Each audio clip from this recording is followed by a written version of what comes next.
welcome back. Yeah, so we busted a bunch of druggies with bad taste in music last time. I see, it looks like their tent's all gone.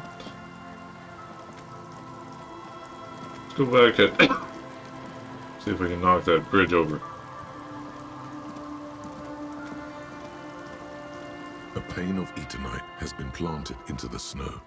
2 poles are holding it up, barely holding it up. It could fall over any minute. A stronger gust of wind might be enough. Alright. The pane falls into the icy snow with a soft thunk. Thunk. Success.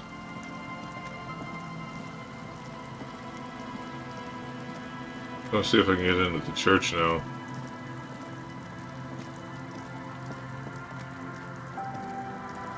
Heavy wooden doors, more than twice your height, stand shut in front of you. The rectangular sea-worn ornamentation appears in stark contrast to the padlock, carelessly drilled into the wood. The lock turns easily.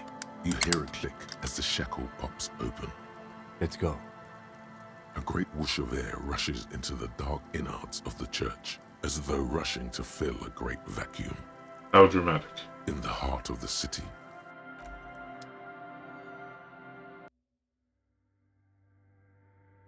Ooh, trippy.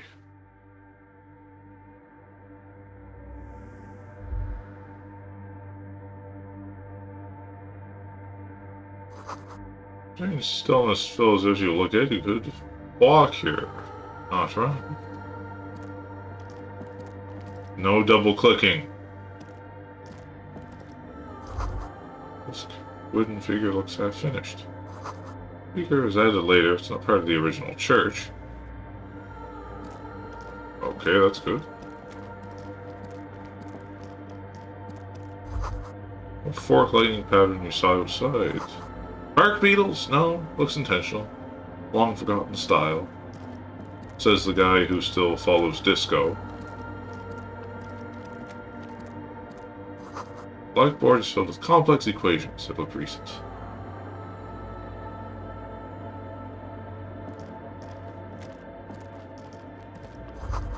Prayer book is left open. Excerpts from Pericarnacian Litany of Love. Bowl is filled with water. A live fire runs directly into it.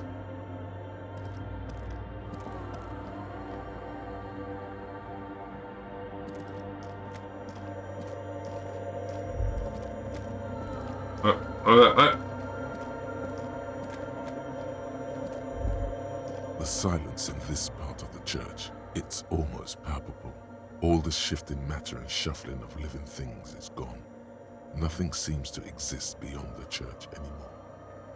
Maybe if you were to stand in just the right spot, even your footsteps would be completely silent. I think I can still hear something. And then it's gone. Almost all of it. But for the faintest of hums. It seems the sound here is detached from its source somehow, if not blotted out outright. Truly unusual. You can hardly hear your own breathing.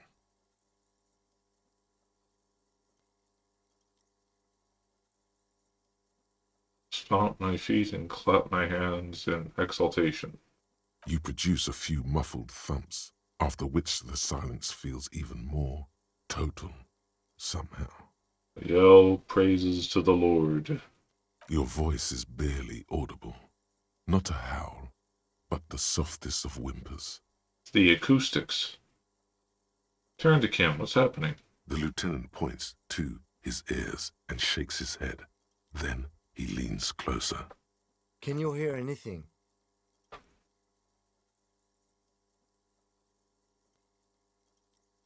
Not really, but it's extraordinary. I've never experienced anything like this. I wonder why the church was built with such strange acoustics. Can't swear in church, you know.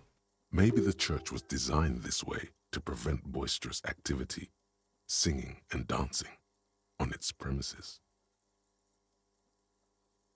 Oh.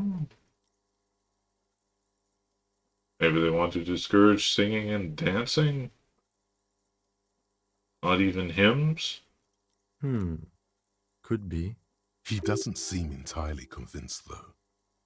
Look up into the bell tower. The orderly rows of ceiling panels become barely visible, then disappear completely in the darkness of the tower overhead. Try to see beyond the shadows.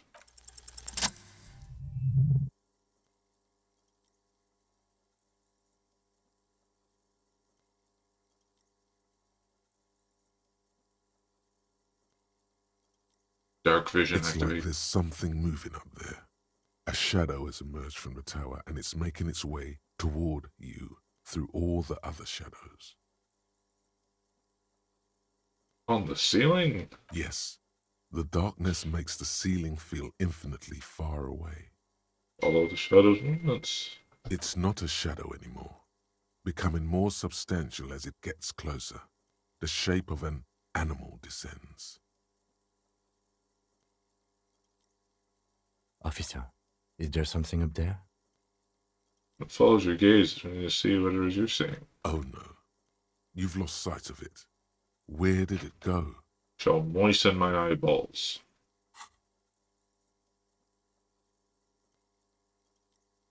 You see something hanging from the rafters, looking straight at you with dark eyes.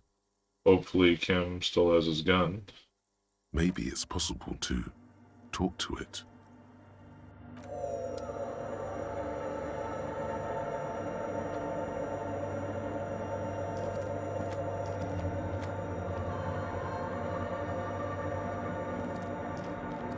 The shadow is a man made of the same stuff as the carpentry of the building. He is studying you intently. The Crab Man. Hey, Crab Man.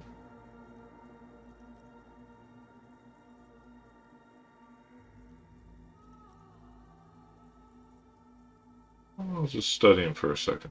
The man leaned forward a little, fixing you with a steady, unreadable gaze, then speaks. Habitual alcohol use has made you into a scared little pussy, Holmes. But don't worry, everything's gonna be all right. You come to the right place. Diego. That accent is Villalobos, a peninsula in Mesk and a district in Jamrock. There's a sizable contingent of Villalobos-speaking Mesks in Revachol. Really?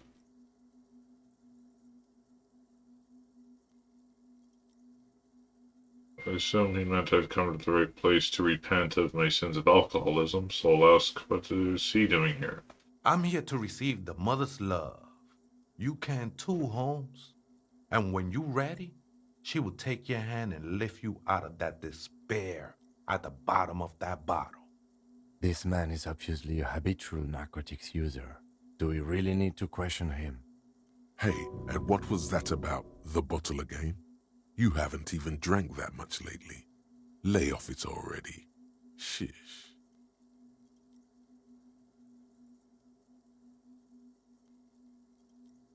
Yeah, I guess I have a bit of a problem, and it's been out of hand lately, but...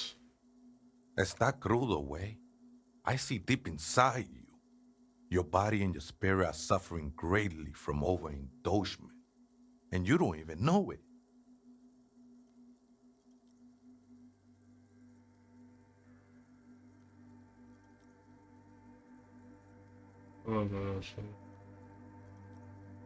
How do you know what I'm feeling? I was like you once, just dragging my feet to the next bottle. Shit was dark, Holmes. You know, actually, since we're here, you may want to pay attention to what the ceiling climber is saying. Uh-huh.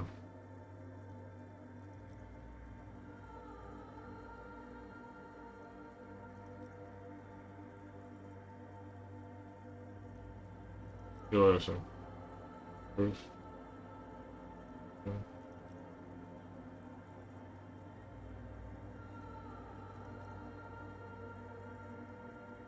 For some reason I feel like you have a point there. Don't trust me. Trust the mother. I'm only the messenger, Holmes. His voice echoes in the cold air of the church. This is the Church of the Mother of Silence. You are welcome here. He sways gently on the beams, waiting for you to take it all in. You have no idea what the fuck he's talking about. Is he just trying to throw you off your game? Whatever it is, he's quite confident about it. Just look how gracefully he sways. 'Tis not an act, my liege. Save him perchance he hath deceived his very self. This man is a zealot.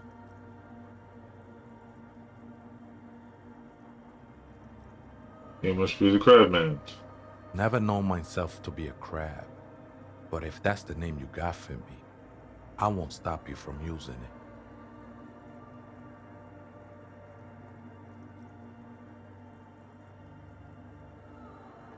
It's your neighbors who came up with this name, not me. I always thought of myself more like a flame, flickering along the rafters and beams.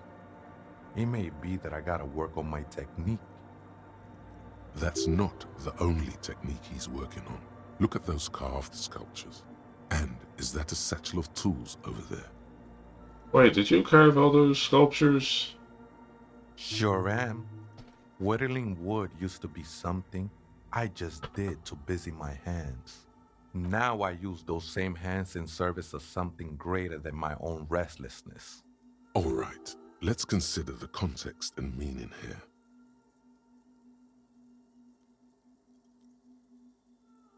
You've done there. It's as if these figures are trying to become one with the church, or perhaps with the mother herself. It's all just for the mother, man. No need to overthink it. 5 art cop lines. What were you before you became a crabman and woodcarver? I was in a gangway, but my memories of that time are fading. Most of them are already gone.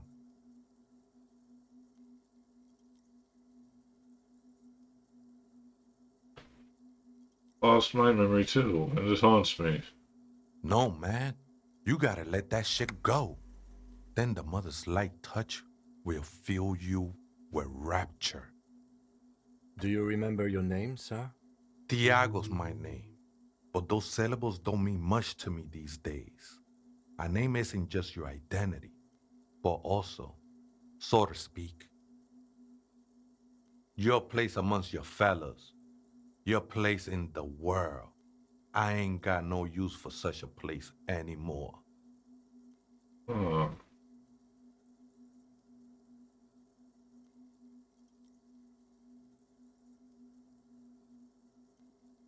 My name's Harry Dubois, and my place in the world is Lieutenant Double Yefreitor. That's just the thing, Holmes.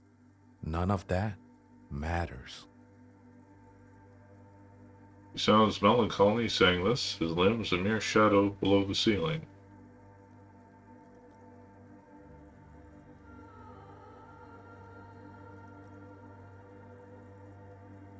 You know what the other spooker is, but the strange machines around you.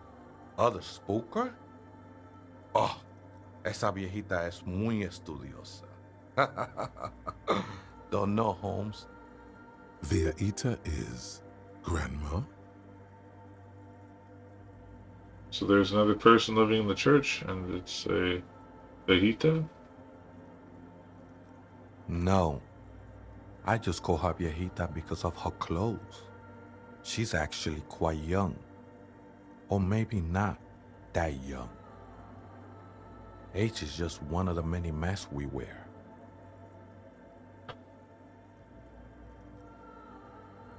You don't know where she is? That's what I said, Holmes. How can you not know when you both live here? Don't really follow her comings and goings. Just see her typing on her computer now and then. We got different interests. So you've got nothing else to tell me? How she looks, what she does, who is she? I'm afraid not, Essay. You just have to wait until she comes back, or Search through her radio computer.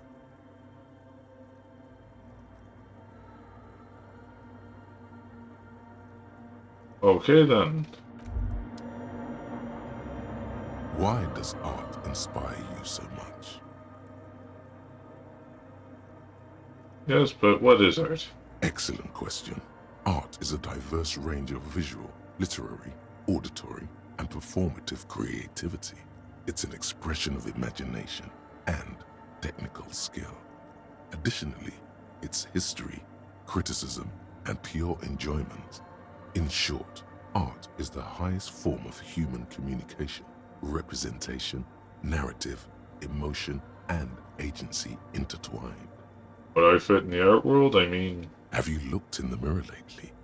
To be honest, you have the exact features of the modern artist, with that wild hair and those clothes. Perhaps you should try to write poetry someday and critique architecture. that's stupid. Architecture is stupid. Such vigor.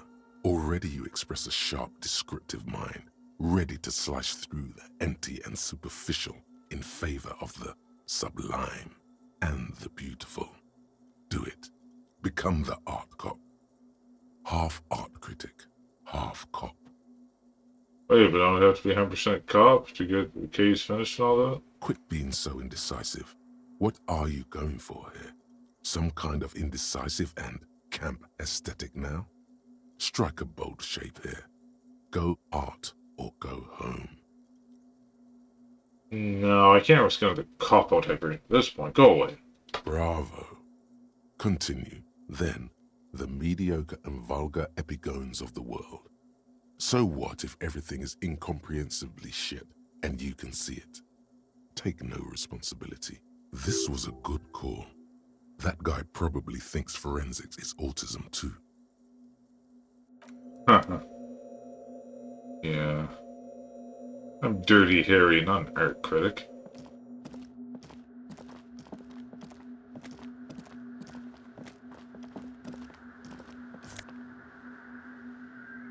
Masked banger silk scarf. Reaches my pain threshold.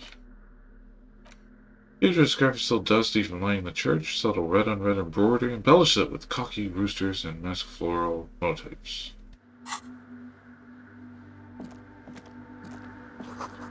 Cross has been drawn on flowers on the glass obscuring the view. Figure drawn on the frost window depicting a deer. Lovely.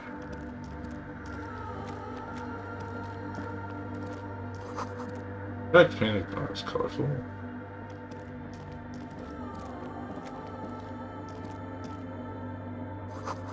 Spider has been its web around the woodcraft pillar.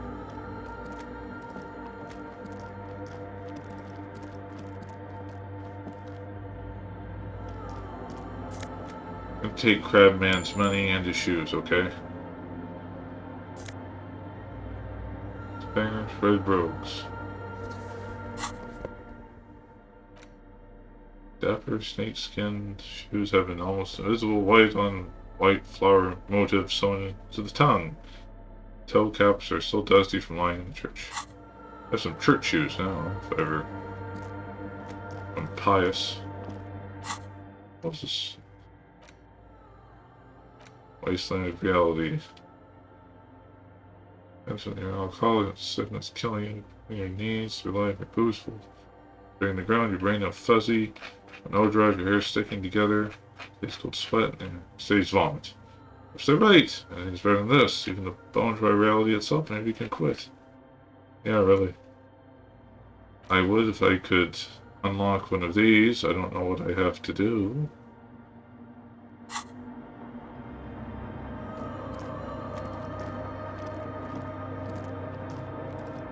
This siphon electrical current from outside into this antenna. Antenna Ream Esker Air 1 is still buzzing with energy.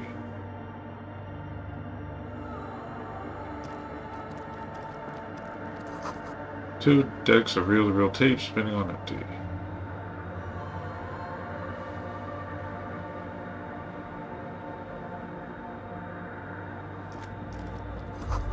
Portable Harman Waushi tape recorder.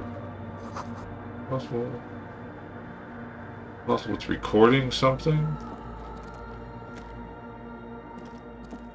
A machine stands in the corner, watched over by the figures on the stained glass window. It's turned on and quivering with soft electricity. Another radio computer. And this time it's already turned on. Seemed cautious around the machine. We should leave. I doubt this place bears any connection to the case. Yes, but this machine looks just like the one in the doomed commercial area.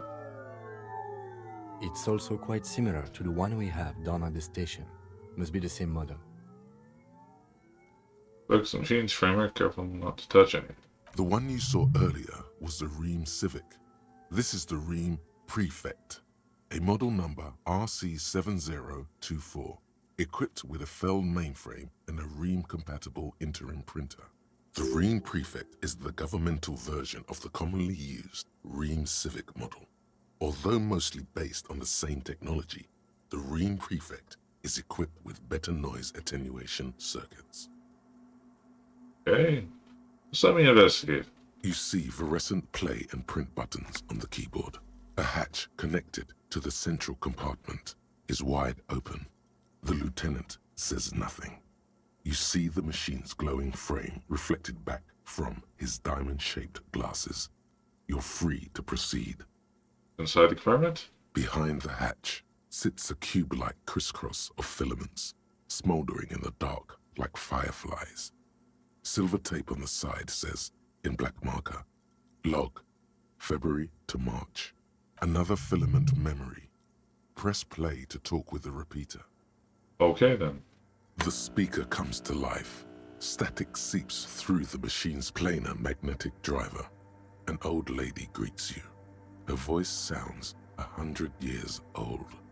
Good afternoon. Votre accident on Saint-Brun. This is the East Insulindian Rapid Station 1. Please repeat. Is this the personal log? It's the same old woman you spoke with through the radio computer in the doomed commercial area. Oh, it's me again. How are you? Good, thank you. Please repeat. Is this the personal log? Inside the core, the tape on the filament just said log February to March. Good. Please repeat the password. Not again. Let's look around. There's no use trying to guess the answer. Maybe he knows something. I don't know. Received. I will write votre accident. Is there anything else I can do for you today?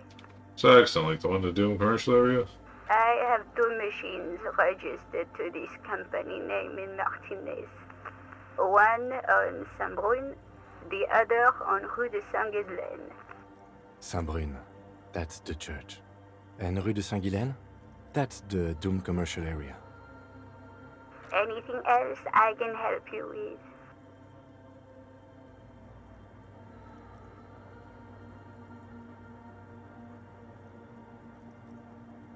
Once again, I think we have the password, the personal log. Good. Please repeat the password. Let's look around. Maybe he knows something. Received. Ah, Votre this is- accident. Goodbye. Votre accident. The machine's keyboard is Well, that was fruitless.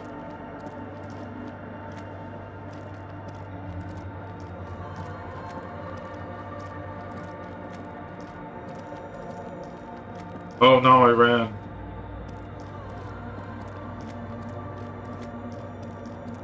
Oh, hey, wait. There's coffee in the back. Oh, wait. I meant the mother's love. Mother's love is milk, actually. Goes in the coffee. coffee in the back. Something familiar about that. Coffee and stale cookies.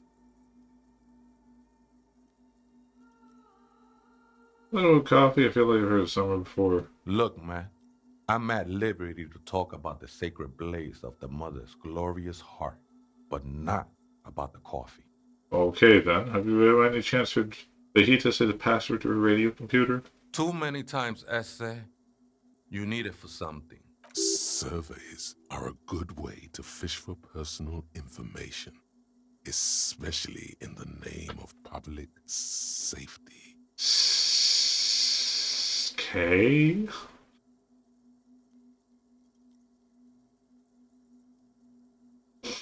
Doing a survey of passwords and passcodes to find regional trends in the interest of public safety, of course. Don't sweat it, vato. The password is afterlife death. Okay. What you think of that? Makes me almost pity la niñita pequeña when I hear it. Ay, Chihuahua. Okay, then. I think we're done here, Essay. Figure crawls off in the darkness spot. That was an interesting conversation. However, I'm still not sure how it's relevant to our investigation. Oh, you'll see, Kim. Just you wait.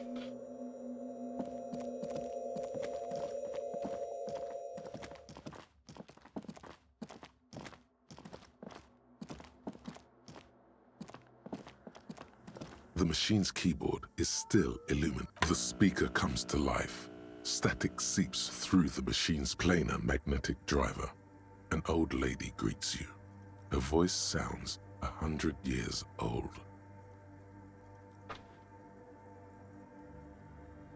I'm gonna twitch here. Yes. Good afternoon. Fortress accident on San Brune. This is the East Insulindian Repeater Station 1. Please repeat. Is this the personal log? Yes. Try this again. I think I may have the right password for the personal log. Good. Please repeat the password. Afterlife death. Good. I have unlocked the filament. After ending the call, please press print to access the filament. Fortress accident. Is there anything else I can do for you today? No, go away. Goodbye, Fortress accident. The machine's keyboard is still illuminated, revealing fluorescent play and print buttons. The printer prints out a long text document with dated paragraphs. It looks a bit like someone's journal. Let's have a gander. The first entry, made on the 4th of February, 51, by an unknown author, is short and concise. Arrived at the church. The door was boarded up, so I used the crowbar to get inside. Looks like the place has been deserted. Nothing out of the ordinary, but I'll ask around. Need to figure out how to get the electricity in. The lieutenant leans closer, scouring the printout over your shoulder. Just as you finish reading, he looks up, muttering under his breath. 4th of February. That's over a month ago. Whoever set up those machines has been here for quite a while.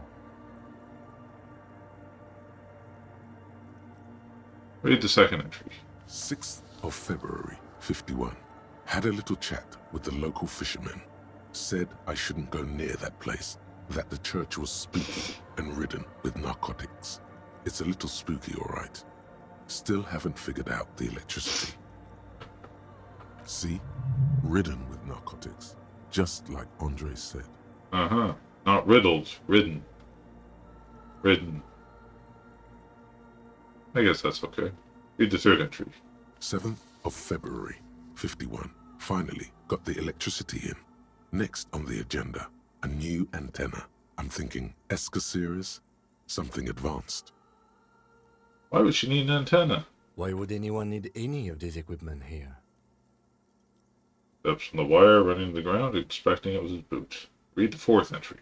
8th of February, 51. Bought the antenna. Had some problems setting it up. Called Simo for help. Heard the others are back to making art.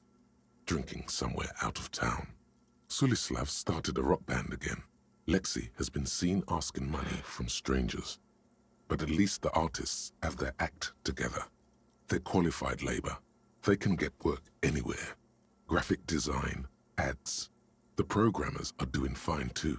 I mean, they're programmers. The writers, though, they're fucked. Are they? I just have to find out what caused that data loss and be done with it. Still don't understand how it managed to wipe out the backup, when the backup wasn't even connected to the front. I know. Everyone thinks it's impossible. They say I must be lying. I'm here to set it right. Data loss? Seems like something to do with radio computers. Unfortunately, I don't know enough about them to understand what the author is saying. Something about the backup data getting destroyed, and how everyone thought it was the author's fault. Let's just keep reading. Artists, programmers, Lexi. Where are all these people? I think these people worked in the radio computer games business. The one we saw in the Doom commercial area. They must be our former co-workers. Read the 5th entry. 12th of February, 51. Brought some food from the grocery store. Apparently, there's a strike going on in the harbor.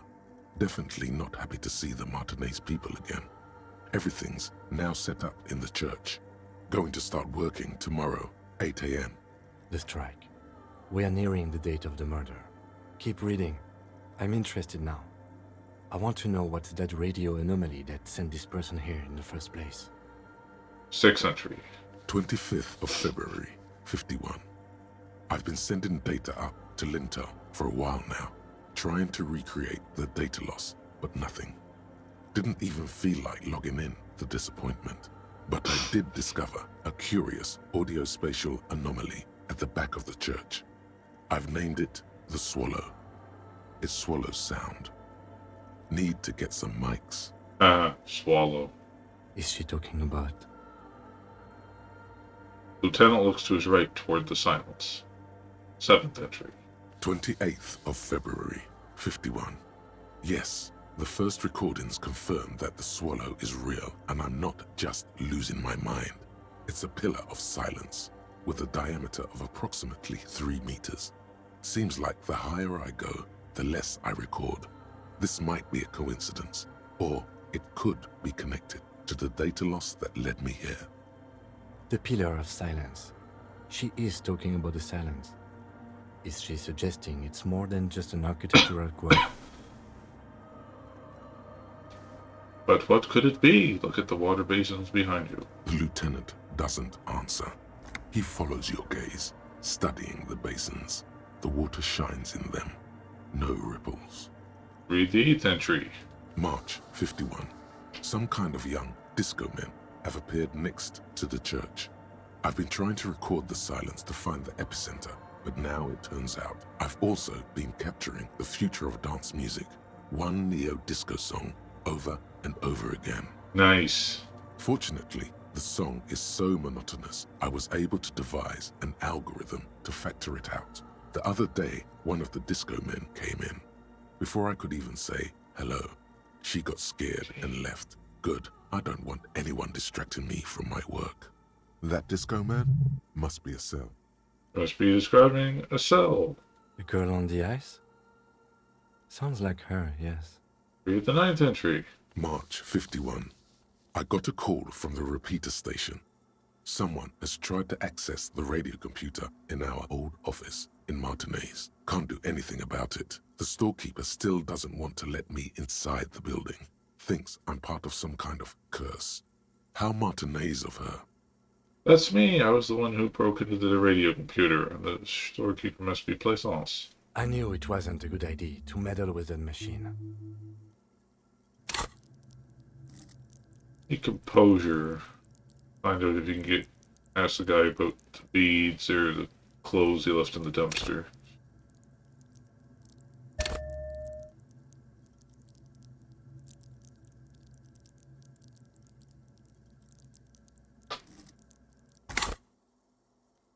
No. It was a great idea. You're learning things. This is how you learn things about machines. Exactly. Trial and error. Entry 10. March 51. A new 2-meter aux cable. Noodles. Crackers. Ping energy drinks. Water. Toothpaste. Gum. Also some canned air. Canned air, eh? From a Kanye concert? Your reading is interrupted by the sound of the church door opening. A strange woman makes straight for the radio computer.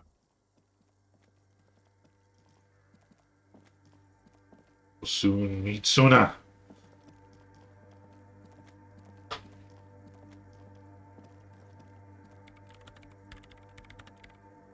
Breaking into my radio computer, I see. Glares at you, she holds down the off button for several seconds. Machine reboots. I do apologize for the intrusion, madame. We are with the RCM, you see.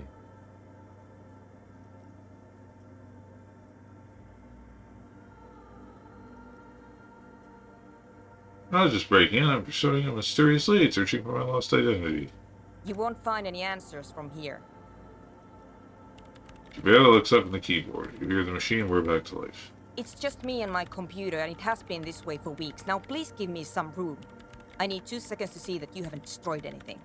We should talk to her after she has rebooted the machine. Oh, the delicate genius in her machine.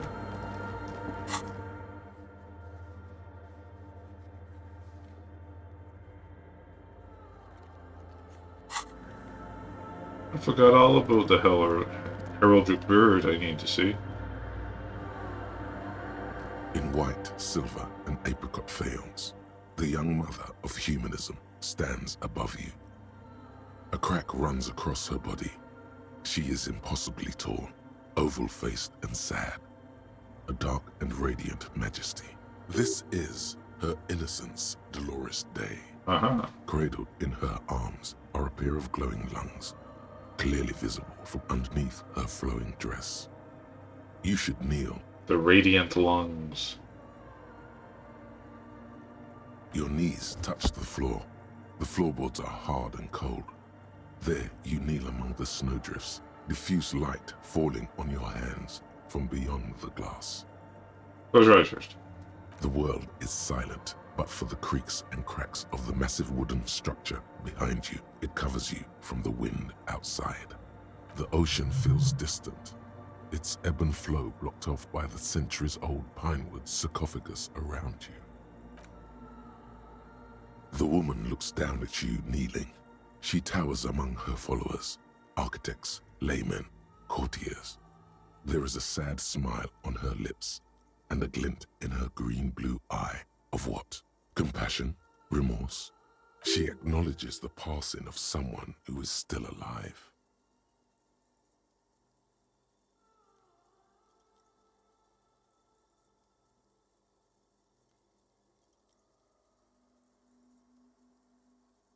Passing of someone who's still alive. It's not mourning or remorse. Passion? As that soft word passes through your mind, the lieutenant draws an X-shaped cross from shoulder to shoulder. It's the same as you could have. Your fingertips touch your chest 4 times. Then you rise from your knees into the apricot-colored light of the window. Above you, the woman still smiles her distant smile, sundered by the crack in the glass.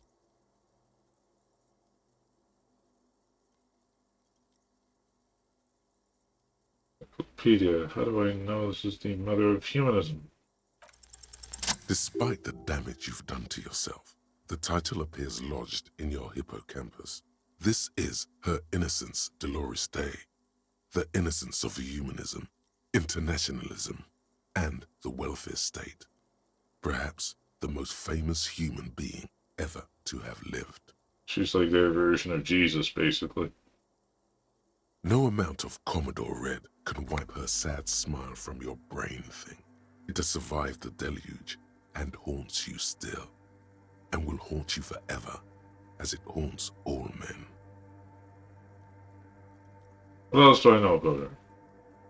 Many things. You know she was a woman of the court, the wife of an influential Marchese, and eventually the principal advisor to Irene la Navigateur, Queen of Serene, modern-day Sir Laclais. Also that she was gorgeous beyond beauty. Okay, what else? Was she smart? Terribly, women of the court were expected to play both contract bridge and chess sufficiently well to prove an interesting challenge to a man.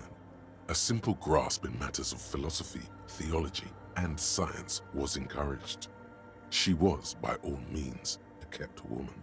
She made the most of her position in the antediluvian court, a court visited by the most prominent thinkers and artists of the day. In secret, she was becoming the era's preeminent philosopher of the state. A scalpel, a piercing gaze. She was an almost preternaturally magnetic and intelligent individual. To her contemporaries, she appeared out of time, a messenger from the future of the species. We all fell in love with her, head over heels. Even before she was declared an innocence, her influence was tremendous. How come? It was on her advice that Irene Le Navigateur sponsored a number of voyages into the Pale. A costly, often tragic endeavor, ultimately vindicated by the discovery of the new world, the piece of reality you're standing on. She was crowned 2 years after the first expedition returned, setting in motion what is widely considered the greatest era in history. The DeLorean era. Wow. Wow, indeed. When her innocence was declared, and the queen she had advised for years fell on her knees before her, she was so overcome with emotion that her lungs started glowing in her chest. Bystanders reported golden filaments lighting the already sunlit chamber around her, clearly visible beneath her dress. That is why the lungs are the symbol of love for the cultures of the Real Belt. Deep.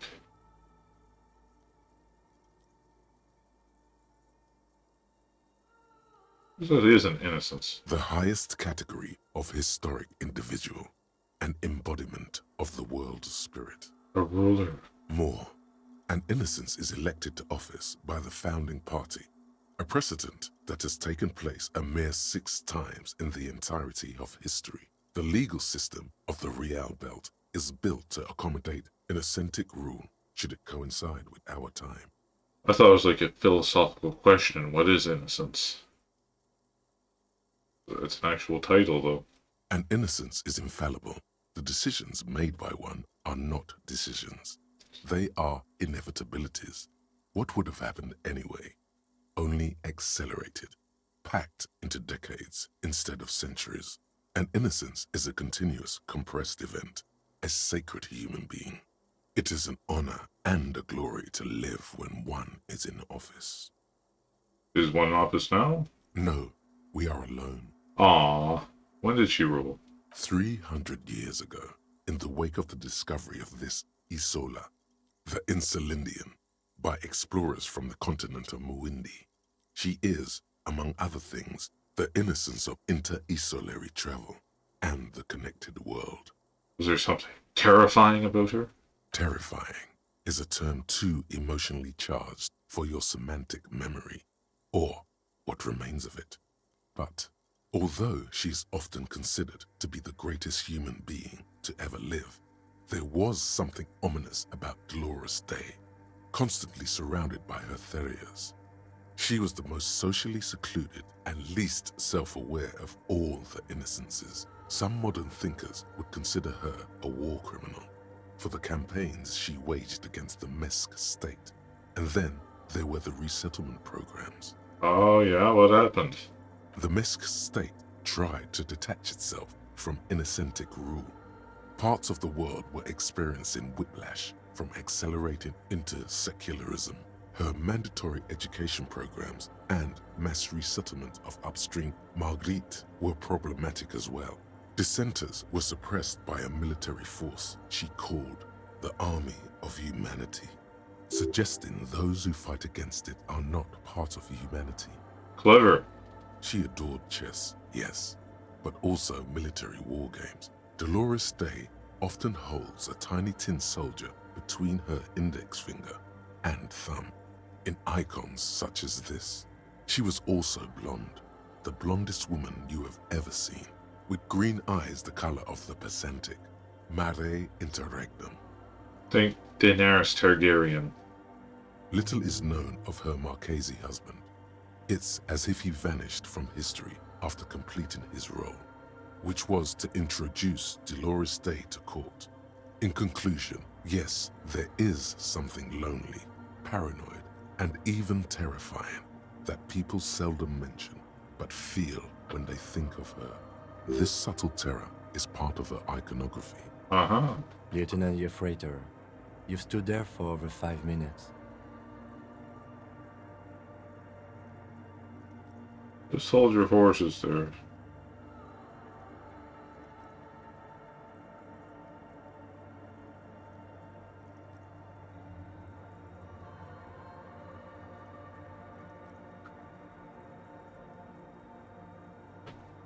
Somewhere else you need to be, Kim?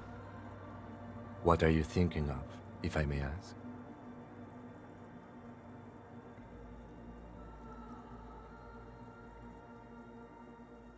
She's not a human. She's beautiful. Well, is that effed up?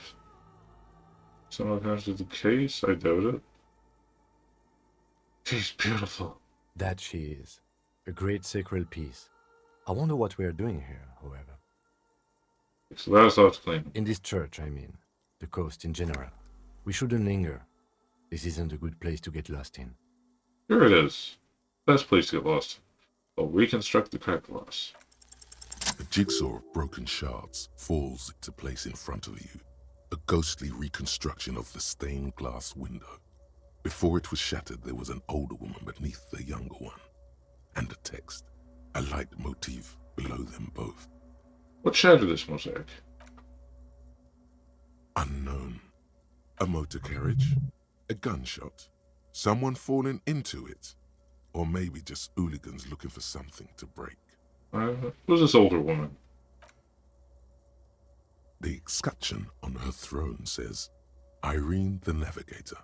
She is depicted as an older woman wearing thick-rimmed eyeglasses, holding a golden rights apfel in one hand and a scepter in the other. This is the queen her innocence day advised. Above, she herself is whole. Small figures of wise men, common men, worshippers walk up the stairs to stand at her feet. Secret servicemen, 30 years, stand in a row guarding her. It must have taken years to produce this work in all its dizzying detail. And the motto, what does it say? Below both women, in luminous black letters, Après la vie, mort. Après la mort, la vie de nouveau. After death, a new life. And then, along the left side, Après le monde, la gré. Après le gré, le monde de nouveau. New world.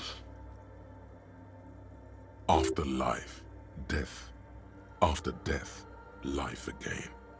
After the world, the pale. After the pale, the world again. I was close. This is the great leitmotif of humanism, a summary of the effect of the discovery of this Isola, the Insulindian, on human thinking. A tremendous sea change akin to finding life after death. Could these words be the password that unlocks the filament memory? I do it. Does you say life, death, after? Death, life again. After the world, the pale. After the pale, the world again. This exaltation is common in Dolorian sacralism. In the early years, it was even incorporated as the RCM slogan. No more, however. Why is that? It was deemed subservient to use a strongly moral intern-related motto. We already suspected of bootlicking. The sentence was also seen as too feminine. It was a macho thing. Ha ha ha. What is the RCM motto now? Justice, union, prudence, and force. I can dig it. Cool, not very feminine. Like the other one better.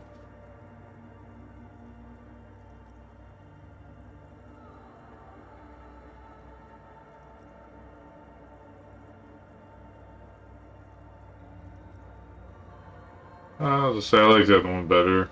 So do I. Okay. The mother of humanism towers above you, a wax painting on a cracked pane of glass. Nothing has changed in her expression. This is Dolores Day. The old woman in the village was right.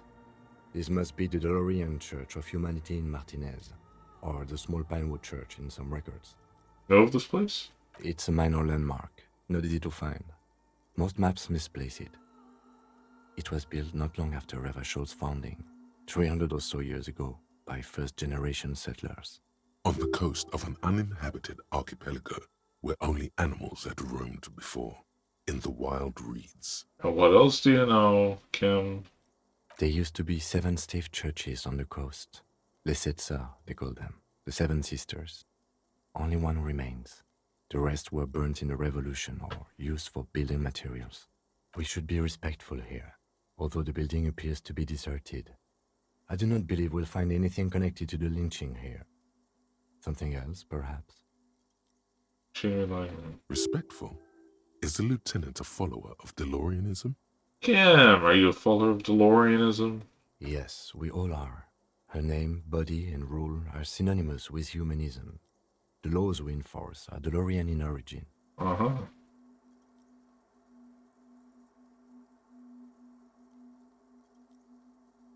I think you were spiritual. It's not spiritual, it's constitutional.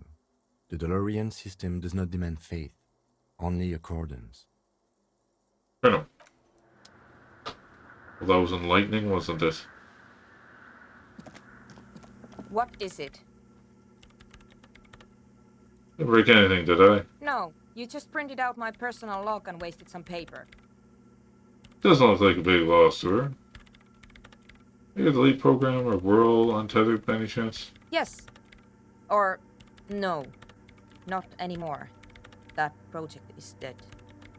Sorry, but who are you? What are you doing here? I am Soona Luukkanen-Kilde, the former lead programmer of Fortress Accident and RSA radios. I have over 16 years of programming experience, and I'm proficient in both Vox and Orbis languages. If you're not here to hire me, I don't really know how I can help you. What'd that do?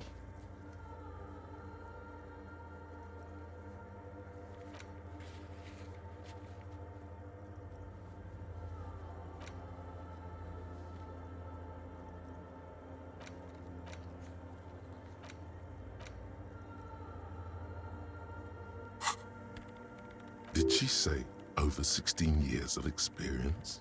She must have started programming when she was still a teenager.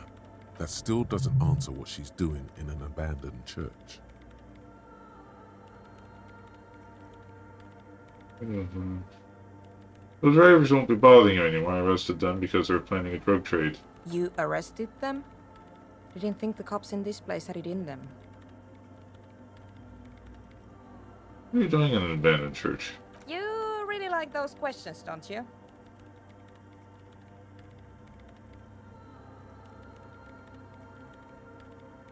You're occupying a public space and they know what you're doing here. I'm conducting scientific research here. You can't throw me out. Says ready to stand your ground. What research? I'm looking for the location of a 2mm hole in the world. Okay. Wait, what? What? She's looking for a disruption in the radio waves. That's what her personal log said. The lieutenant raises his brows, but doesn't say anything. Is the hole connected to the data loss in your journal? Yes, that's what led me here. But I suspect it might be something a bit more complicated than that. Hole in the world? What does that mean exactly? Exactly. What does it mean? Up to now, it has been impossible to say what it is because it's impossible to measure nothing. What do you think it is? What qualities does nothing have? How do you measure something that does not exist? Well, you can judge the size of a hole, can't you? She's suddenly absorbed in the conversation, waiting for your answer. Easy. You measure it by the world around it. The surroundings exists.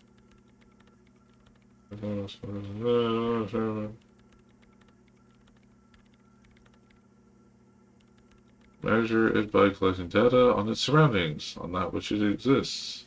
Exactly. Very true. That's what I've been aiming for. That's why I have those basins. I've tried using hydro transducers to record the silence, to find out where it begins. Hydro transducers. So that's what those water basins are. Devices for recording sound through water. But honestly, it's not progressing very well. You have any idea where this hole might be located? Giggity? Somewhere underneath those roof beams, I assume. He looks up, trying to pierce the pitch-black heights above, but without much success. Only a faint crisscross of rafters can be made out from the dark. Most of the tower disappearing into the shade. Why then? There's this place at the back of the church, a place where all audible vibrations seem to decease. I've named it the Swallow, and the higher you go, the less you record. The Pillar of Silence? Are you sure it's not just an architectural quirk? Maybe, but it's oddly close to the physical coordinates of the data loss that led me to this place. This is where the Crabman lives. I know. Don't think Crabman might be somehow responsible here? No, I don't. But the research isn't going well, why not? Because it's just trial and error, trying to locate the Swallow, the exact point in space. And I don't have a... You know what? It would be really helpful if you could just stop talking and let me work. Oh man. That's all I want to know about the scary two-layer hole in the world for now. Great. Thanks. Let's work, please.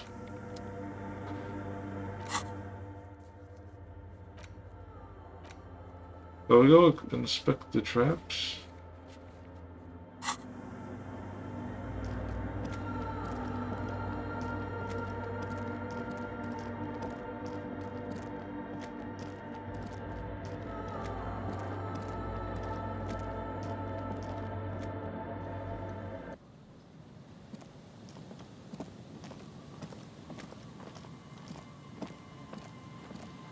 Can run again, like children, and play in the snow.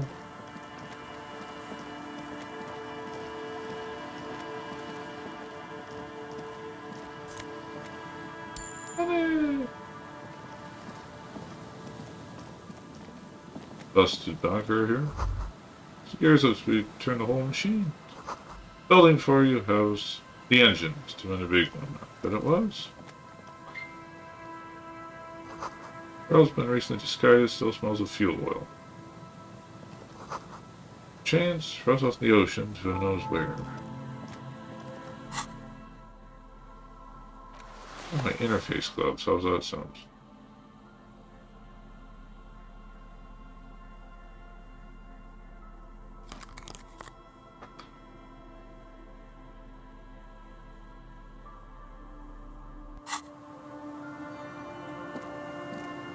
An old door, worn by elements, guards the depot.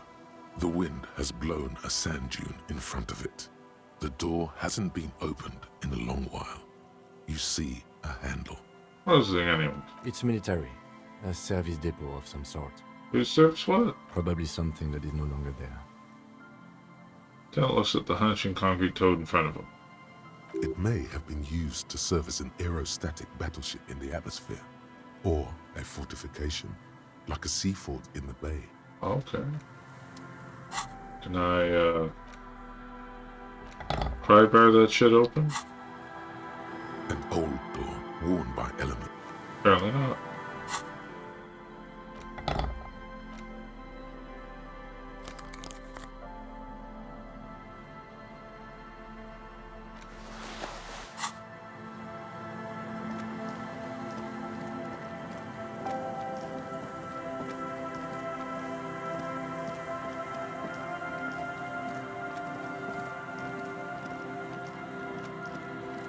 Aha!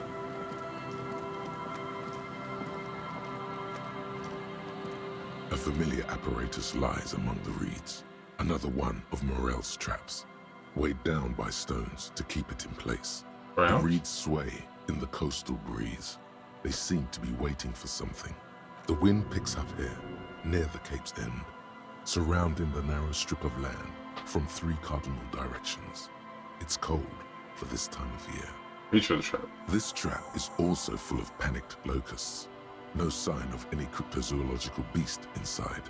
Another empty trap. How shocking.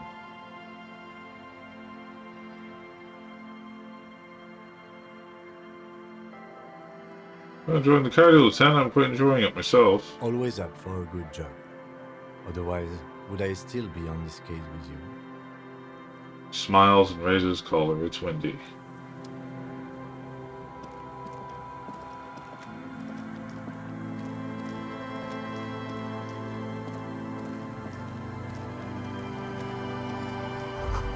We got beds clinging under a rock, brands Termitry. The mental note, Termitry seems important somehow. There's a campfire here a long time ago. I bet it was me. What's the broken control box to the radio relay tower? Ladder's too rusty to climb. Sierra's eating away at it. Tiny inlets there of the distance. Posts trail toward tide shippers. The scented scarf, oh boy. Light springtime scarf smells like men's cologne mixed with cheap laundry detergent. Someone must have left it behind, probably from a date. Wear it if you want to lose yourself. Spring has arrived.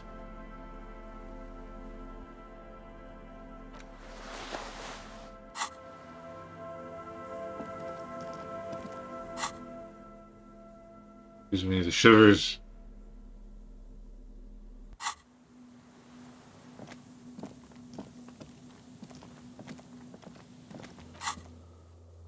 One like where the bridge I made was. There it is.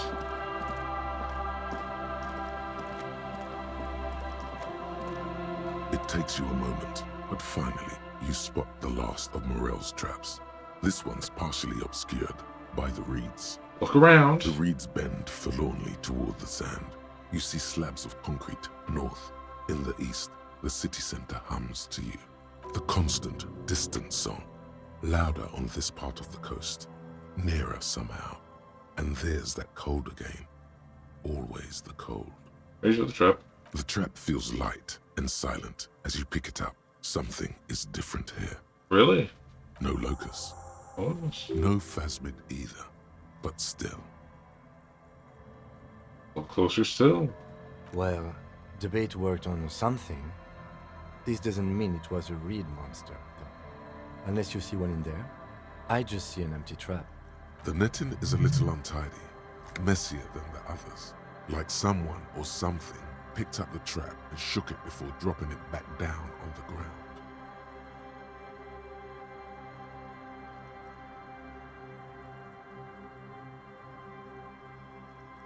There's a feeling someone or something may have messed with the trap.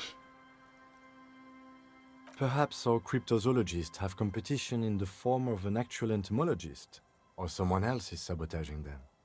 I could present more theories, but then I would be taking this on as a case, which I'm not.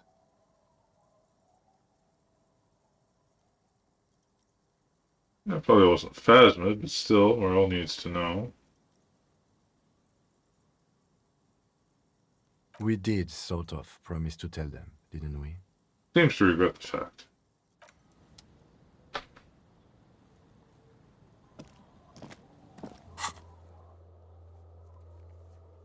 I can use my fast roll here. Can't I? Why can't I use my fast roll?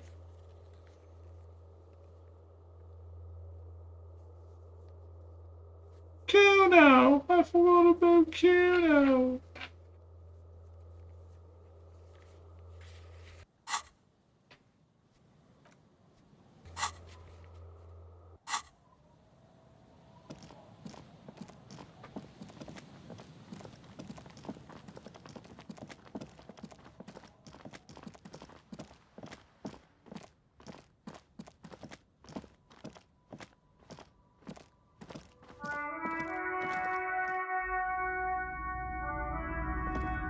Anything I can use to play my tunes. The boomboxes wait on the shelves.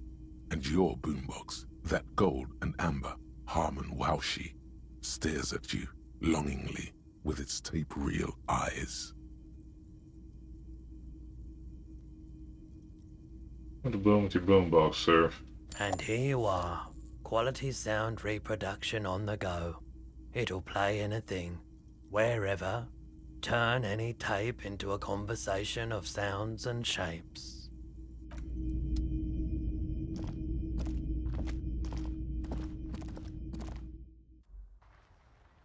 My MC Hammer tape out here.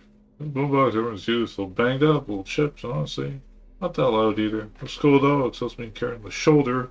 Need to play the audio tape. Listen to music, face unsuspecting strangers. Oh boy.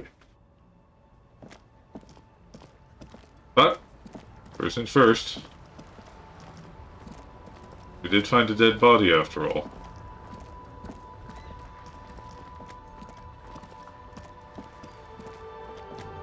Inside, you see a set of steering levers, a radio microphone, a pull-out toolbox, and the soft glow of... This is Precinct 57. How may I assist you? We reported a dead body on the Marinades Boardwalk. One moment. Papers. Can you please describe the body? Age, sex, cause of death? Unidentified middle-aged man, height 170, 175 centimeters, dark hair, medium build. Looks like he slipped, fell through the hole of the boardwalk, and hit his head against the metal bench. We suspect he might have been inebriated when he fell. There were bottles all around him, and traces of vomit on his shirt. Any signs of violence? Not really. Oh, that was an accident, by all appearances. No field autopsy necessary. You can hear her quickly typing in the background. What about his belongings? Did you examine his clothes? He's wearing boots, trousers, and an old leather jacket with a bright blue lining. I found a library card from his pockets. Any information on the library card? From Central Jamrock Public Library. It belonged to someone named Billy Meget. Good. You have a lead. Do you and Lieutenant Kitsuragi want to take the case, or should I assign it to someone else? Oh, we're taking it. I need all the credit I can get after I crash my car, get drunk, and lost my gun. I have assigned the case to Lieutenant Kitsuragi. Please follow up on this library lead to identify the man. We'll send someone to take the body to the morgue. That's all for now. Thank you for reporting in. Is there anything else I can do for you? Tell me the Jamrock Public Library. I'm afraid they're closed. It says here that the library is open from 10 a.m. to 6 p.m. They just closed 6 minutes ago. Oh, no. We should try again during business hours. Anything else, Detective? I'm gonna stay in that church so long. 57th, over and out. In the cabin, you see a set of steering levers, a radio.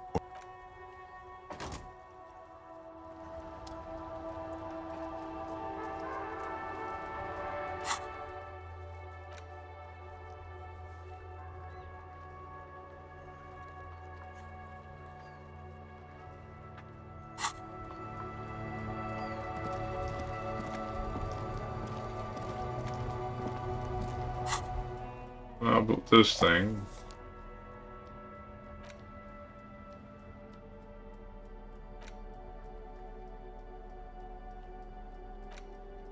The porter reel is just what you needed.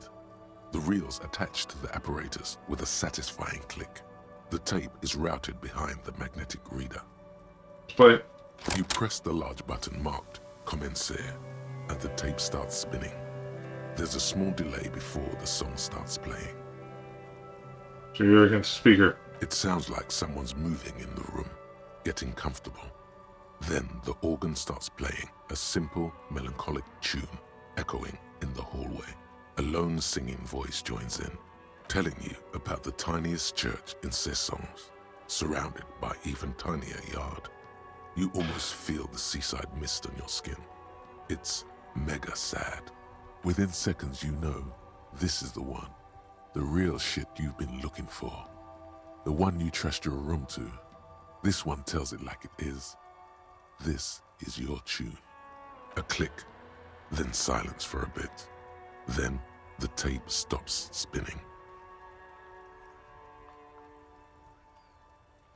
Listen, for karaoke, I think I could sing this. Of course you could sing this. You could take sad to a whole new level with this. And you already know the lyrics since you've listened to it like 1,000,000 times. Yup, they're all here. All 3 verses. And the B-side of the tape contains the instrumental version. It's like the world itself is telling you to do it. Only one obstacle stands on your way. And what is that? Gart. You have to convince Gart to let you sing karaoke in the Whirling. After you've won him over, you can express yourself. Let the pain out. Make everyone understand. I gave him that sweet taxidermy, didn't I? The lieutenant looks at you as you remove the tape from the boombox. He doesn't say anything. Well, he better not if he knows it's good for him.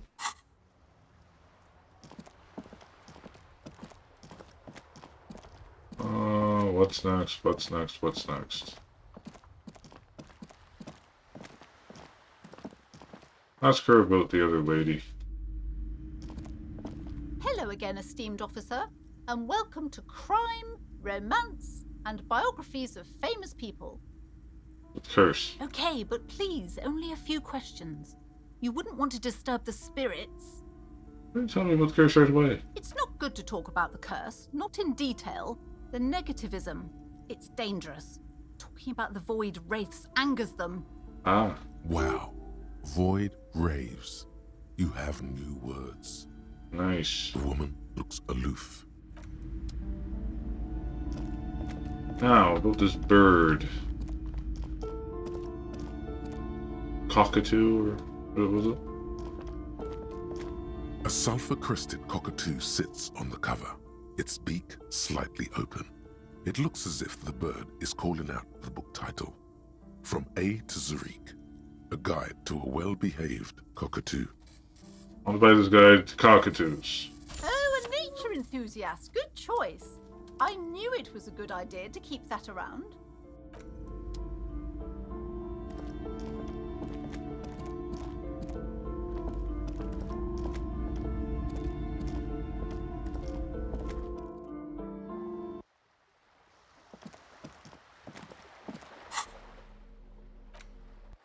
Shall read it at my earliest convenience.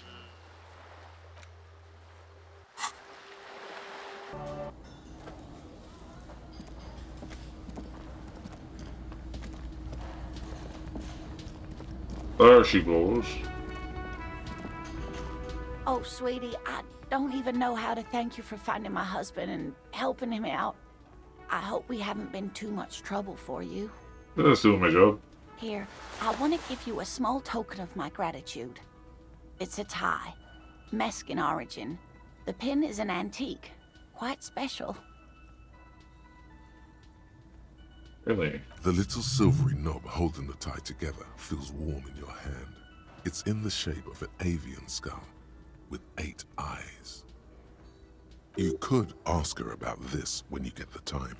It's probably a cryptid, but the phasmid, of course, is more important.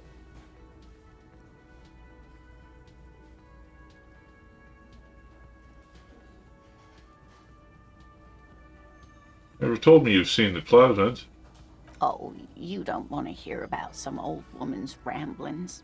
Ramblings? Nonsense. Your description of the phasmid is the most precise I've ever heard. But darling, I didn't even get the size of it right. Measuring things is important. How did she get the size? You were a child, my dear. Really. It's extraordinary what you were able to describe. Now go on. Tell our friend about it. He's proven his interest in the field. Reflexively, the lieutenant read his familiar notebook. Well, it was summer. I was building a racing track out of sand on the beach near a tall stand of reeds. Quite a tall one. Many times my height, I remember. When, all of a sudden... What happened? I looked up, and one of the reeds moved. Not like a plant, but like a living thing. It stood up and looked at me. Its body unfolded like some antique toy. I'd never seen anything like it. The reeds turned into a creature. I didn't know this can happen, so I reached my arm and touched the thing. It felt just like a stalk of reed, but it moved, swaying, towering above me. After a while, 20 seconds, a minute maybe, it left, went into the reeds. Did you follow it? I tried, but I was only a child. There was mud and high water. I couldn't see it anymore. I was just standing there knee-deep in mud, looking around me. No. I ran back home to my grandmother and asked her if reeds could walk, and told her they were looking at me. Of course, she just laughed at me, but I knew what I'd seen. For years, it was a story I told at parties when I wanted to impress boys. That sort of thing. Of course, most people just took it as a strange, amusing anecdote. So did I, honestly. But then I met Morel. We were on a date. Can you imagine? She tells me a story, and it's the most detailed report of the Insulindian phasmid I've ever heard. The sounds. She told me it hissed. It did, yes. Like reeds in a gust of wind. The way it moved, the colour, how some of its limbs were white, like marble. It matched perfectly with what I know from other accounts. It was amazing. If it weren't for Lena, I might have given up hope years ago. It's no exaggeration to say that she restored my faith in my profession. You're on a date? Scandalous. Our first, yes. Old woman looks at her husband tenderly. The glance is tender, yes, but tempered by something else. A thought she can't express, even to him. Interesting. Slims are white? Not all of them. There is some white coloration reported, along with beige, where the camouflage ends. How big was it? It's hard to say how big things are when you're quite small yourself. To me, it seemed to be taller than I was then, but that's probably not the case. What if it is the case? Oh. What do you think of this, Kim? I thought it was a wonderful story, man. Closes his notes and gives her a simple smile. Thanks for sharing that with us. You're welcome, sweetie. I do appreciate the chance to relive it whenever I get one. It was just such an impossibly sunshiny day. So warm. Maybe convince her to tell you about some cool cryptids? There's really no point in manipulating anyone. She'd be only too pleased to tell you about her work. Go on and ask. Hey, Lena, I'd like to hear about some of the cryptids you've studied. Could you just tell me about a couple of them? Oh, I'd be delighted. Truth be told, I could really use the company too. One cryptid, not a couple. One. This won't turn into some kind of cryptid extravaganza. Okay, Cam, just one little cryptid, promise. He nods and assumes a waiting posture. Ooh, tough choice there. Minus because the most dangerous cryptids Penny gave me. Invisible cryptids. Yeah. But the cryptid on this pen you gave me? Yes. It's the kind green ape. Half war story, half undiscovered species in the genus Homo. War story? Yes, it was reported by soldiers in South Safra during the war. The kind green ape would visit bunkers during the night, healing wounded soldiers with its saliva. Saliva? Wow, was it saliva? Yes, it has amazing healing qualities. Some soldiers reported growing back limbs, regaining their sight. There's some of an undiscovered subspecies of man. Indeed, there is. It's our closest relative among the cryptids. Same taxonomic family, different genus. Genus. Which is to say, the kind green ape is a species with which we share a common ancestor, and that evolved parallel to our own. Just like your partners. Oh, that's why I always have to take the lead, right, Kim? I'm beginning to wonder if I should. Please don't misunderstand me, either of you. I didn't mean to imply that Saolites are inferior to us. In many ways, you are superior. For example, your earwax doesn't have a foul odor like ours does. Really? A tremendous evolutionary advantage, I'm sure. But perhaps we've had enough speculative biology for today. Alright, Kim. Those guys don't sit to discuss something else. Of course, dear. Go for now. Clothing.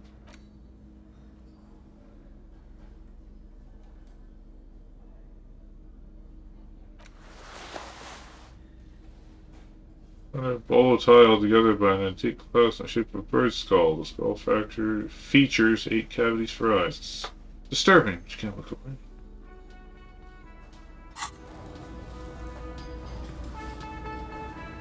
About your trap, sir. I couldn't possibly shower thanks on you as enthusiastically as my wife has, but I am grateful for your assistance, officer. Check all the traps. Good. Okay. And? And one of them was empty. Completely empty? Cryptozoologist's eyes grow wide. Yes, there's nothing in the trap. No locusts, no phasmids. No locusts?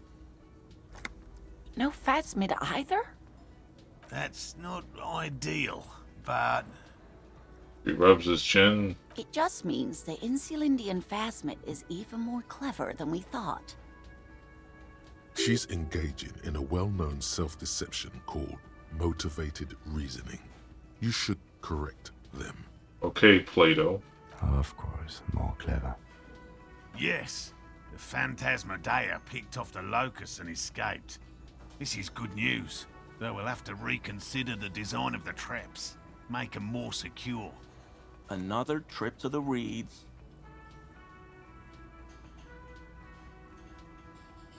Very scientific to reason backwards from conclusion you want to be true. I appreciate your concern, officer, but please leave this to the experts. Unless you have an alternative hypothesis you'd like to venture. Actually, no. Excuse me for getting emotional. This is a big deal for us. You've helped us twice now, and brought some great news too. My gratitude, and the gratitude of the Société Cryptozoologique de Ravachol, is yours. Heartfelt gratitude. But does it feel like closure? What really happened? Really happened. Some kind of foul play might be afoot. Theft? Thank you, it's an honor. We should probably return to our main investigation here. This has been refreshing, but... Damn it, Lieutenant. Have you no intellectual curiosity?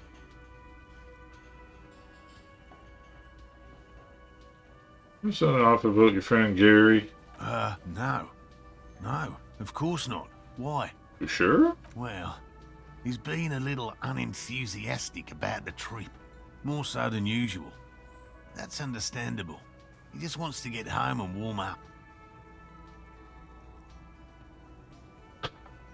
Alternate theory about the missing locusts. You have your suspicions, but nothing you can form into a viable explanation.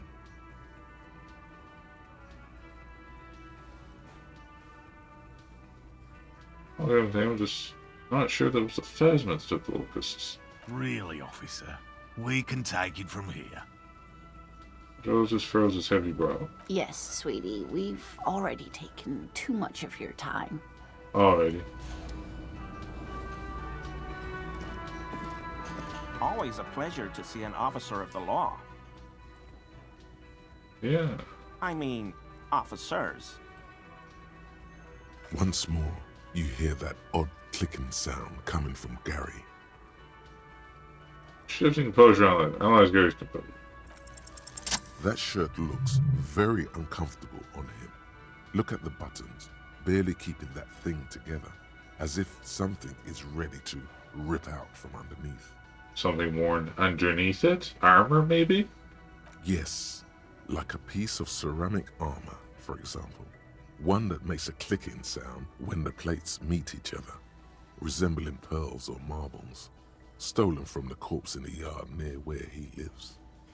So you're a connoisseur of high-quality combat gear. I knew you'd figure it out, officer. I'm sorry I didn't tell you at once.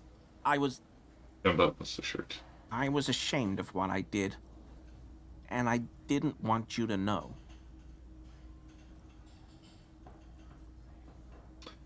You see him gleaming, white ceramic shining underneath. A thin layer of interlocking plates covers his gaunt torso. We're not detecting falsehoods, sire. He's gearing up to admit the truth.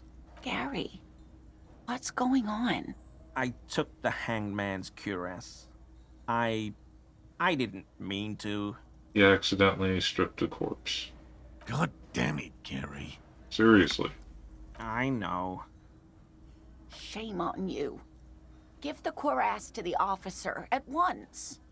The woman looks at you, her eyes soft and pleading. Gary didn't mean to interfere with your investigation officers. He's just thick-headed and poor as dirt. But he's always helped us, given us a place to stay. And he's followed Morel into God knows what jungles. Why did you really put those clothes in the trash? Everyone was picking those pieces off him, and I was watching them do it. And they'd scattered his clothes all over the yard. Everything was smelling. Looks at his feet. So I went there to take out the trash and started cleaning up. All those rags on the ground, him swinging up there, and I had a lapse of honor, sir. I thought, he's a foreigner. They all say he wasn't from here. Only the cuirass was left. So I stripped it off him. It was early in the morning. No one saw me. I took it with me. It was a mistake. Had I known it'd give you guys trouble, I wouldn't have... Fuck. We're detecting sincere contrition here, sire. He's not trying to flatter anyone. I hope not. It's okay. It was a loose end, and you are tying it up now. I'm so fucking sorry I called you Yellow Man. Sealite officers commanded the suzerain's navy. Most of them sided with the king when... He shakes his head.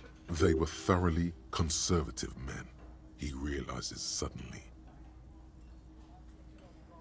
You know who killed the hangman? I always thought it was the Union.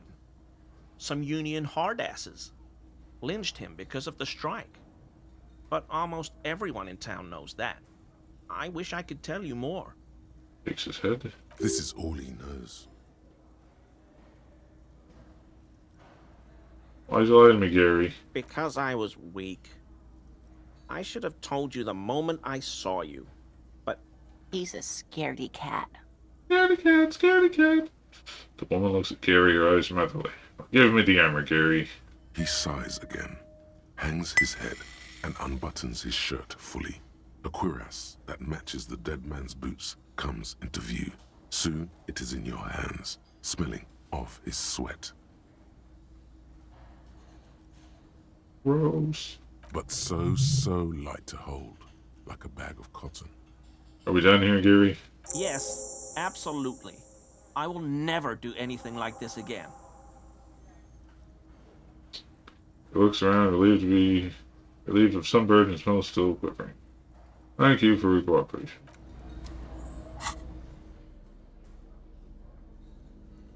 T 500 Curious. Vitreous and animal curious fits snugly and restores kinetic energy across the countless white plates. Amazing, it fits under your coat. It makes pretty porcelain sounds when shaken. Can I wear that to show off my strength or something?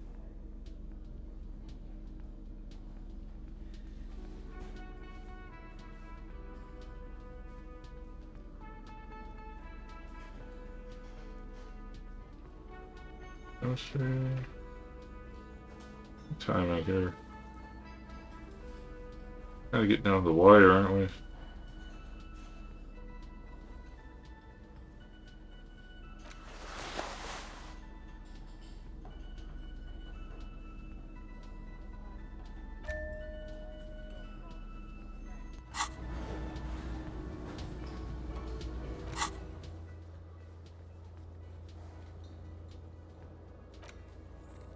Under the boardwalk, boardwalk.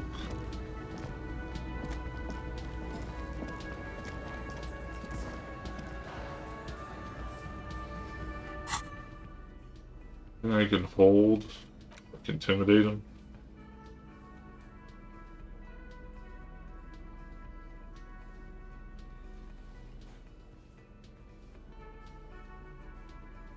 I mean, why not, right? Looks like the circus left town, but the clowns are still here. All happy to see me.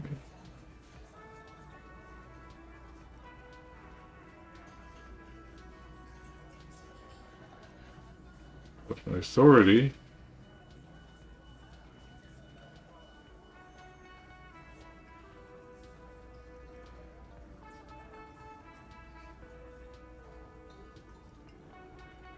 Joyce, American Hand, his friends are coming for you. Yeah. By friends, you mean his squad mates from Cronell. Wouldn't want to beat up his grandma. Snickering in their rooms and then put their beers down. Of tribunal, they're coming for you. This is what happens if you take the law into your own hands. Other people start doing it too. Let them come. The Hardy Boys are right fucking here. You heard the man. Right here. We're armed. We got the whole district behind us. And Glenn. Glenn is fucking crazy. You'd have to be. Yeah. A well-oiled murder machine. Weapons. And these giant horny can go 40 bees a minute? Those guys won't understand that. All day. That was bad news, you know that, right? Who's on road? Nobody's controlling them.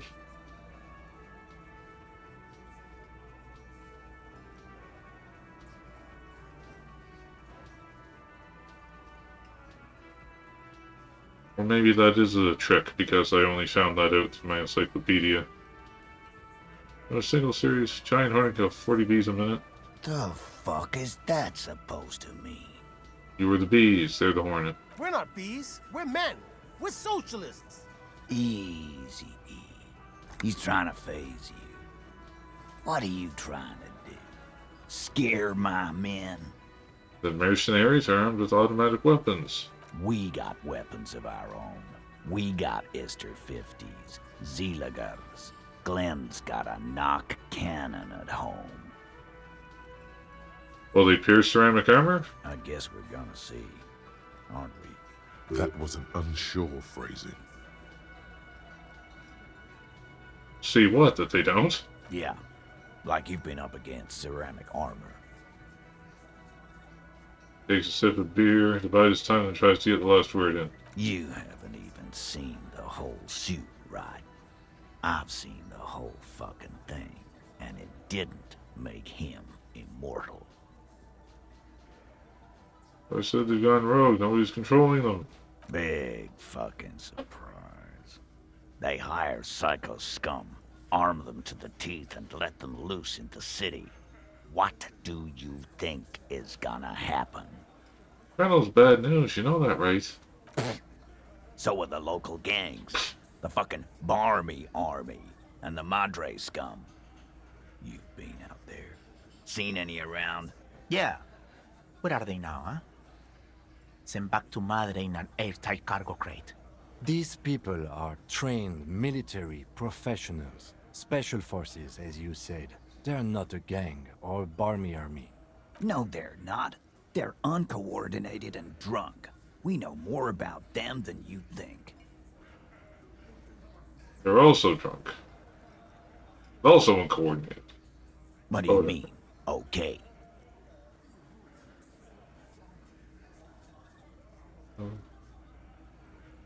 So I'm like, oh, okay, go. Lost it, I mean, okay, open. I guess I'll be gunning it down right alongside them.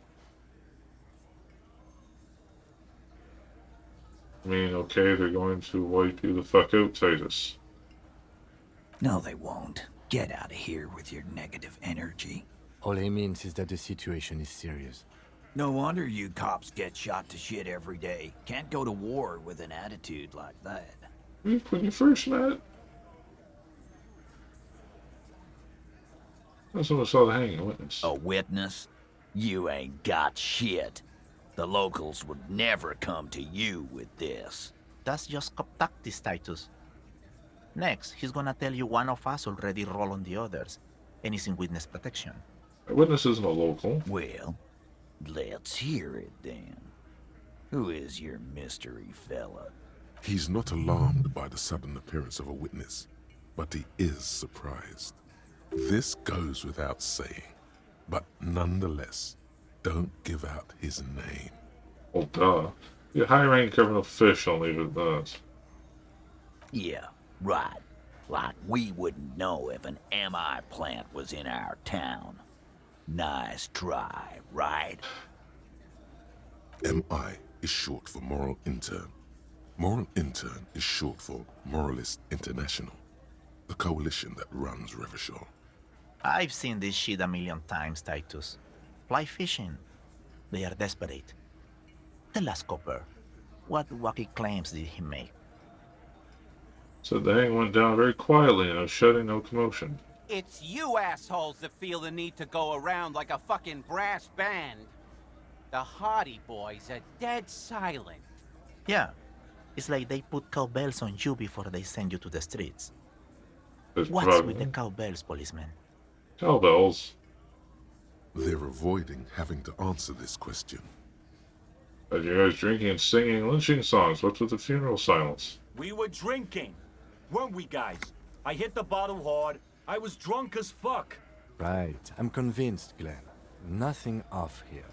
Just a regular hanging. So you saw two people of Europegate descent in one mask. Arabagite? Boss, I think he's trying to say me and Theo. Well, yeah. What is confusing you? Eugene, Theo, and Elaine were there, too. I already told you. We were all there. Well, does it all look like it's real play? Those flaccid MI cocks with their culture language. Everything's a surreal play or sublime whatever. Doesn't mean anything. It means the whole scene was long and drawn out, like it was from a film. What is this fella's problem? Sorry we didn't make it more action-packed. It wasn't the first thing on our minds, you see? Shanky. It's Shanky, right? I thought there's something wrong about the lynching story. Now I know there was. You don't know shit. I know you are lying, Shanky. Have to shank Shanky, enough about the witness. Some witness. I pulled the same shit. Came up with some shit, then went and said it to people. Get a reaction. Don't have to go to cop school to try that. You don't have to go to school for shit. I never went to school, and I'm doing great. You're doing a hell of a job, man. Hell of a job. So much bluster to hide the fact that they're uncomfortable with you having this info. I'll take off now. Sorry to bother you.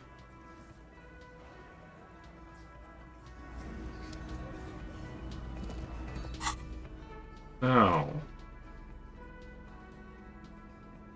Shirt was I wearing?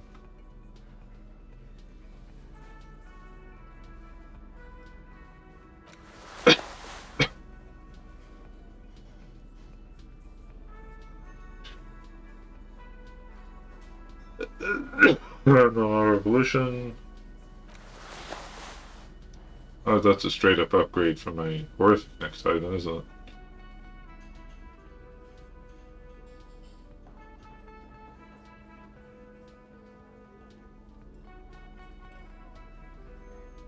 I put away the pry bar. Now, about that karaoke. Hey, was there something you needed? I need to sing karaoke now. No, you don't. It's not happening. He tries not to look at you. It's dangerous to acknowledge the karaoke man. It is.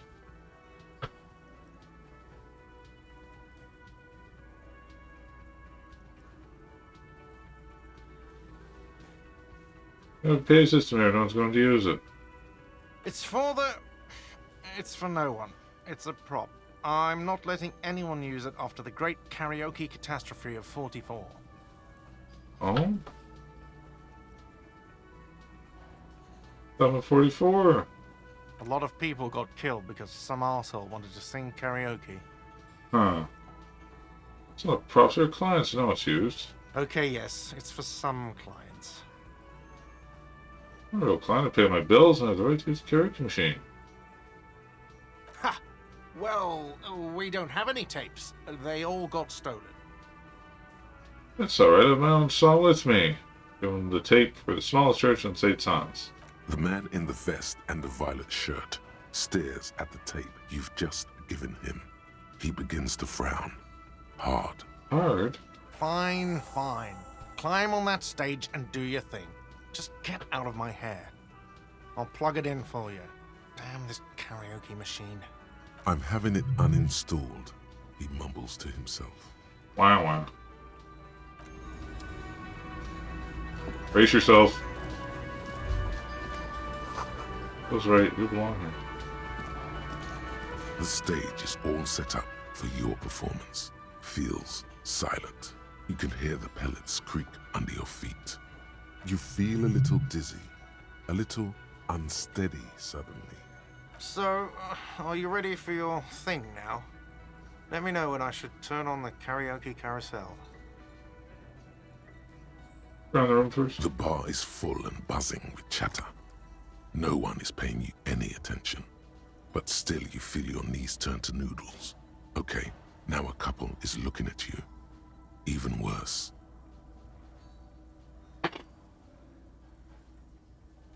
Yep. Just make sure you move, okay? Alright, yes. Don't be stiff. Making progress. This is Disco Elysium. Which lips against the microphone. Test it. Immediately, a loud feedback noise startles the room. You feel like an amateur. How are you supposed to hold the mic? Should you just sing into it? Where should you stand? Hands. Where do you put your hands?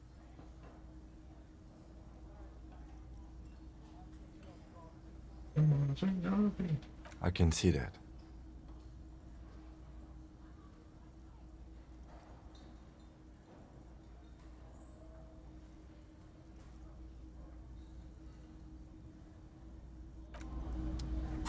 Oh, it's alright.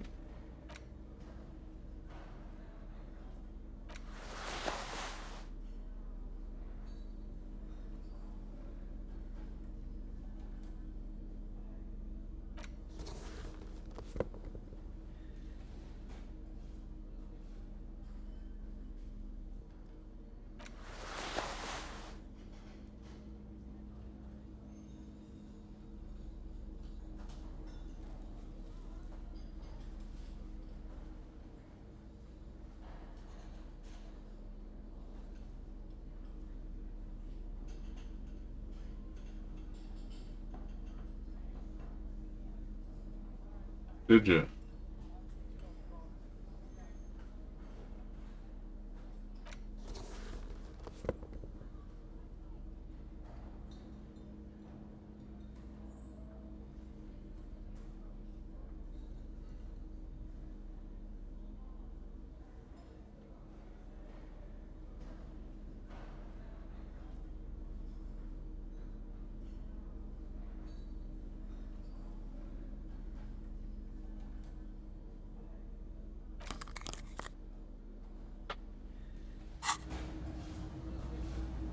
The stage is all... You feel a little dizzy. So, are you ready for your thing now? Let me know when I should turn on the karaoke carousel. Alright, guys, it played. The air is thick with anticipation. Someone dims the lights as the music starts. Okay, here we go.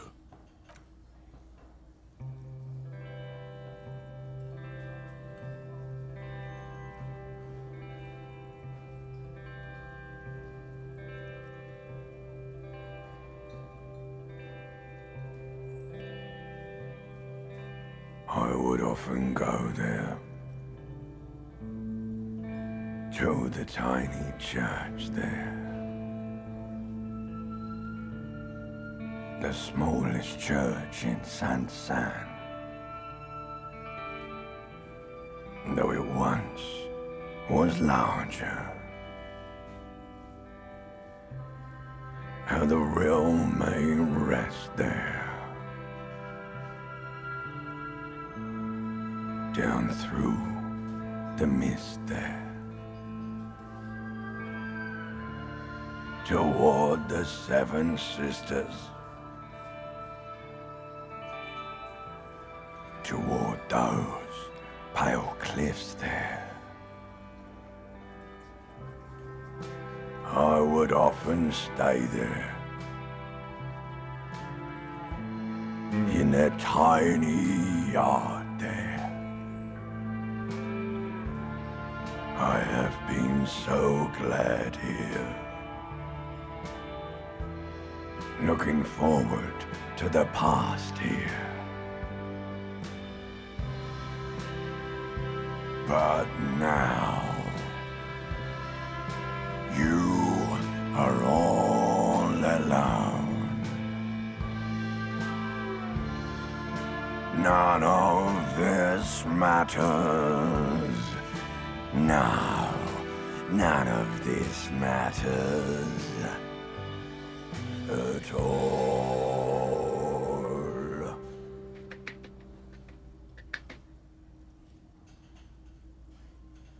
The air is thick.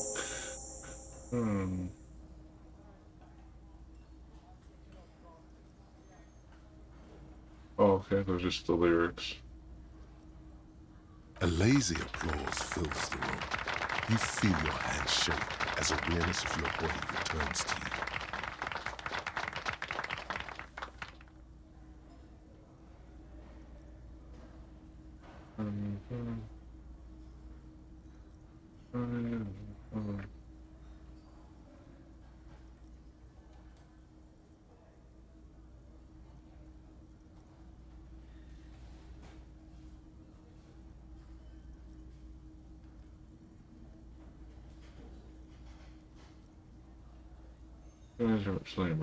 There is silence now, in the deep, where the voice came from.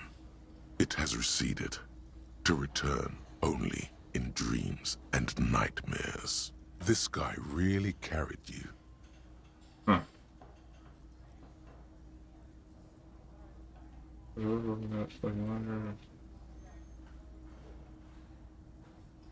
Dedicated to the letter or dedicated to the guards?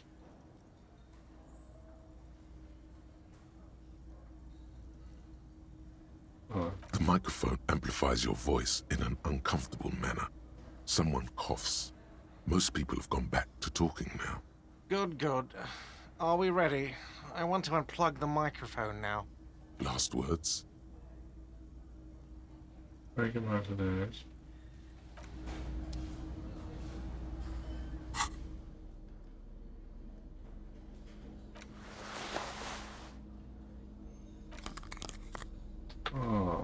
Okay, guys, yeah, I guess that will do it for now. Thanks for watching as usual. I am on YouTube, Twitter, Facebook, Reddit. You can follow me there if you want. I'm almost done my next Excalibur Explains, so keep an eye out for that. And have an awesome time wherever you are in the world. Bye-bye for now.